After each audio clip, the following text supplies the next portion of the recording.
بچوں کو خیر کی دعوت بچپن سے ہی دیں اور جو ان کے اخلاقی جرم ہوں ان پر ان کی سخت سرزنش کریں تاکہ وہ دوبارہ وہ جرائم نہ کریں۔ بعض بچے ایسے ہوتے ہیں کہ بار بار کہنے کے باوجود بھی وہ بڑے ڈھیٹ قسم کے ہوتے ہیں، نہیں مانتے، لیکن ماں باپ کو بہرحال پھر بھی ان کو کہنا چاہیے، کم از کم جو اخلاقی برائیاں ہیں وہ ان کے اندر بالکل نہیں درانی چاہیے۔ اس لیے حلال حرام کے بارے میں اس کو بتایا جائے بچے کو بچپن میں ہی سے کہ یہ چیزیں حرام ہیں، یہ تمہارے لیے جائز نہیں ہے، یہ تمہارے لیے مکروہ ہیں۔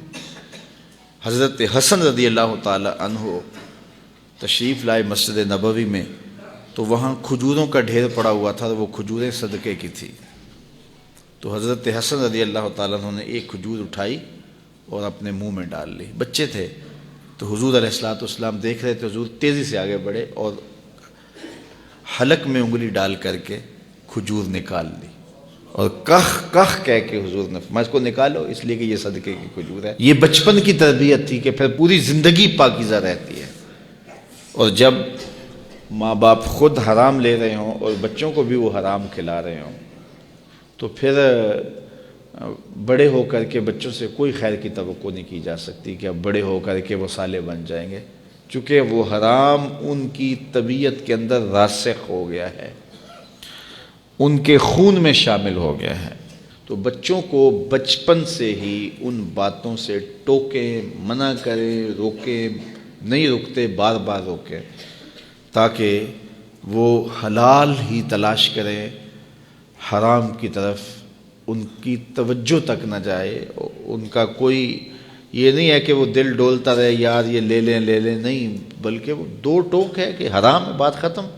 تو یہ راسخ ان کے اندر ہو جانا چاہیے۔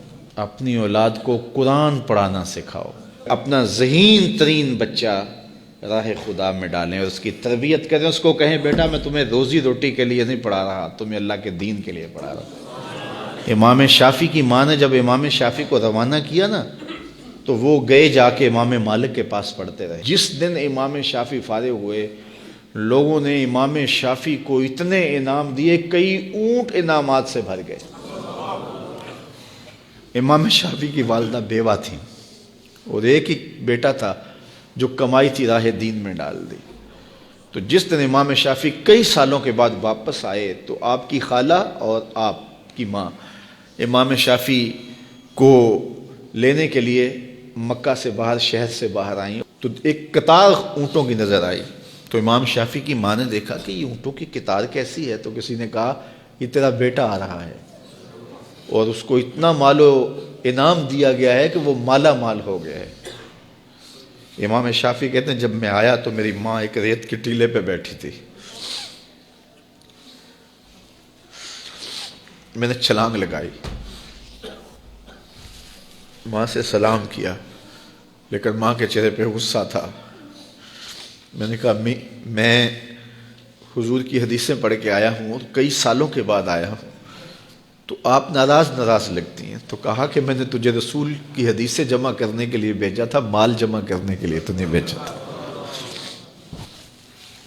تو حضرت امام شافعی فرماتے ہیں میں نے ماں کو کہا کہ امی کیا کروں، تو ماں نے کہا کہ بیٹے جو بھوکے ہیں انہیں غلہ دے دو اور جو ننگے ہیں انہیں لباس دے دو۔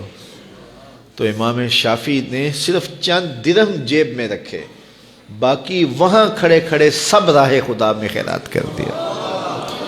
ایک بیوہ کا یتیم بچہ آج آ رہا ہے اور اتنا مال، ماں کو تو نہال ہو جانا چاہیے کہ میرا بچہ دین بھی پڑھ آیا اور اتنا مال و دولت بھی لے آیا، لیکن کہا شافعی تجھے میں نے دین پڑھنے کے لیے بھیجا تھا، دنیا کے لیے نہیں بھیجا تھا۔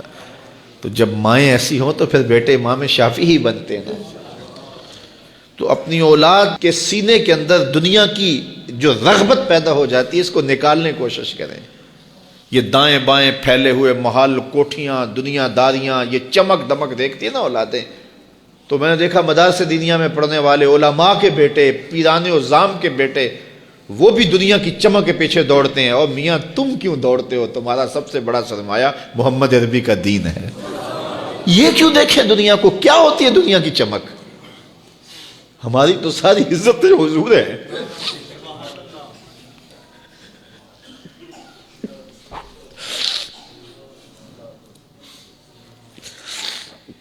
ہم جس میں بس رہے ہیں وہ دنیا تم ہی تو ایک عالم دین کو، ایک دیندار شخص کو اپنی اولاد کے سینے سے حب دنیا نکالنی چاہیے. تو امام شافعی کی ماں نے کہا بیٹے اس کو خیرات کرو، میں پھر تمہارے اوپر راضی ہوں گے.